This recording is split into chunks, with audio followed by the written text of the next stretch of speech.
Միջազգային լրահոսն այսօր։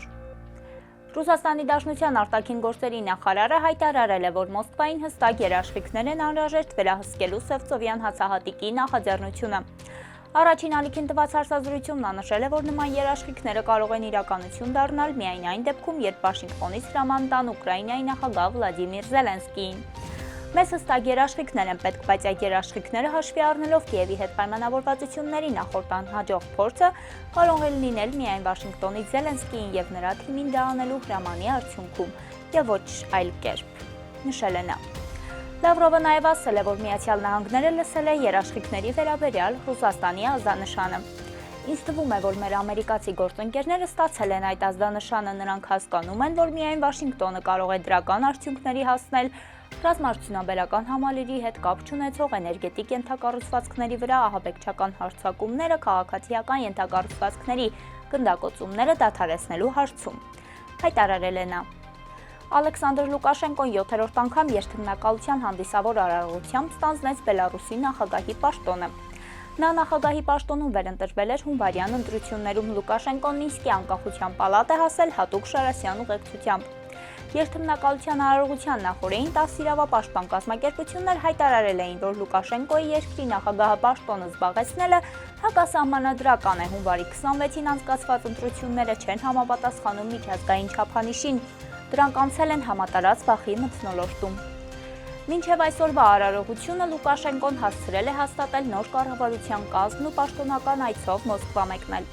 Լուկաշենկոն Բելարուսի նախագահի աթոռին է այն բանից հետո, երբ դաժանորեն ճնշվեցին 2020 թվականի հետընտրական անհնազանդության ակցիաները, միջազգային հանրությունը հրաժարվում է ճանաչել նրան որպես Բելարուսի օրինական նախագահ։ Թուրքական Halk TV-ի վերլուծաբան Մեհմեդ Թեսքանը պնդում է, որ Թուրքիայի կառավարությունը նպատակ ունի ձևավորել այնպիսի միապետական համակարգի մոդել, որը գործում է Ռուսաստանում։ Ըստ նրա, այդ նպատակի համատեքստում պետք է դիտարկել Ստամբուլի նախկին քաղաքապետ Էքրեմ İmamoğluի ձերբակալումը, ապա կալանավորումը։ Թեսքանը հիշեցրել է, որ Թուրքիայի եւ Ռուսաստանի երկրների իշխանությունների ներսում վարած քաղաքականության մեջ բազմաթիվ նմանություններ կան, այդ թվում մամուլի ու ընդդիմության նկատմամբ ճնշումները։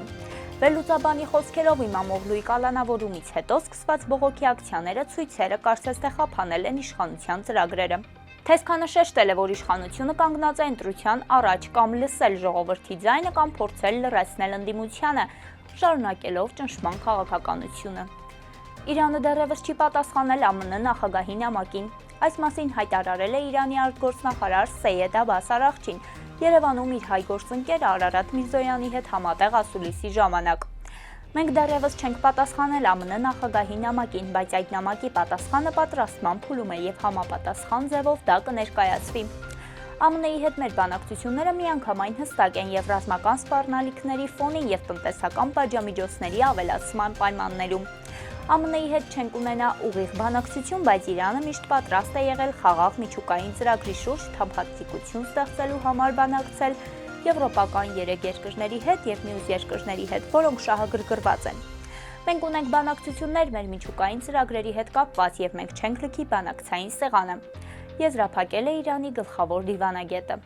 Թուրքիայի արտաքին գործերի նախարար Հական Ֆիդանը մարտի 25-ից 26-ը պաշտոնական այցով կմեկնի Ամերիկայի Միացյալ Նահանգներ։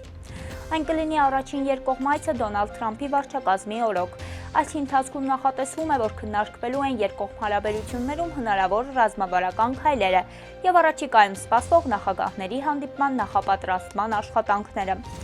Այցի շրջանակներում Ֆիդանը կհանդիպի ԱՄՆ-ի պետքարտուղար Մարկո Ռուբիոյի եւ այլ բարձրաստիճան պաշտոնյաների հետ։ Նախատեսվում է, որ օրակարգային հարցերի թվում կլինեն Ուկրաինայում եւ Պաղեստինում տիրող իրավիճակը, Սիրիայում տեղի ունեցող զարգացումները, երկու երկրներին հետաքրքրող տարածաշրջանային զարգացումներն ու այդ համատեքստում համագործակցության հնարավորությունները։ Նախատեսվում է, որ Ֆիդանը Վաշինգտոնում ներկայացնելու է Թուրքիայի մոտեցումները տարածաշրջանային հարցերում, ինչպես նաև ընդգծելու է Թուրքիայի աջակցությունը Սիրիայի տարածքային ամբողջականությանն ու կայունությանը, առաջարկելու է վերացնել Սիրիայի դեմ պատժամիջոցները։